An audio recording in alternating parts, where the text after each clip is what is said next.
Islam isn't a monolith. It's not like everyone is just Muslim. There's so many different types of Muslims. You can't paint all the Muslims with a single brush or with a single stroke. I think it's a really interesting time for Muslim millennials, especially in the United States. I just happened to go to the whitest neighborhood in Maryland, and so as a result of that, I got a lot of, why is your skin like that? Why do you not speak English properly? What is that stuff you have on your hands? It was henna. It was for Eid. When I started 8th grade, I interacted with people who weren't Muslim, who were starting to ask me, what is Islam? Why are you wearing that headscarf?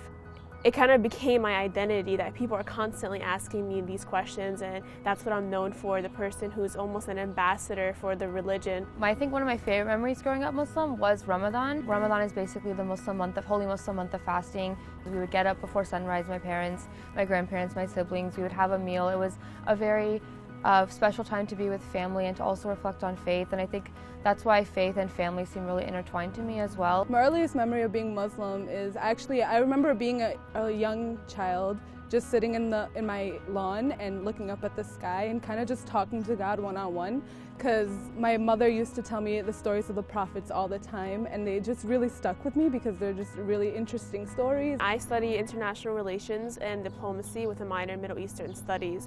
So in any of my classes, when the Middle East, anything about the Middle East usually comes up, or anything about Islam, everyone in the room turns to me. I welcome all the questions. I never reject any of them because I would rather answer them than have them seek other sources that might not be as accurate. I'm a physics student, and so I'm obsessed with the stars and astronomy. One of the things that strengthened religion for me was its relation to science. The fact that it's a religion that's based on knowledge and constantly seeking knowledge, it's encouraging to know that you don't just have to learn about religion. You know, you can learn about anything in the entire world, and that would be kind of an act or a prayer towards, you know, the religion. When you have a crisis of science versus religion, what better way to kind of remedy that than to look into the history of your religion and find out that it encourages it even further. And so I think that is something that has been really important in shaping my future and what I'm interested in. I go to the business school in my university, and so I walked into one of my more professional classes where I was dressed in in a business suit and walked in, and people were kind of like, you want to go into this professional industry, you're in the business school, but you have a Muslim identity, how do those things go together, and how do they not go together?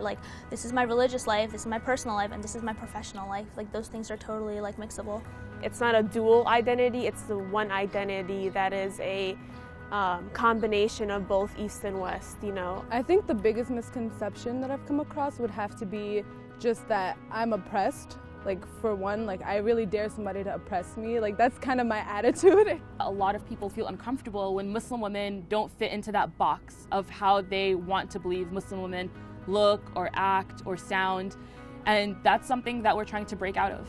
Muslim girl it's kind of at the perfect intersection based off of a very imperfect reality, which is something special in and of itself. You know, there's something beautiful in fighting something, I guess, even if that ugly thing is hate.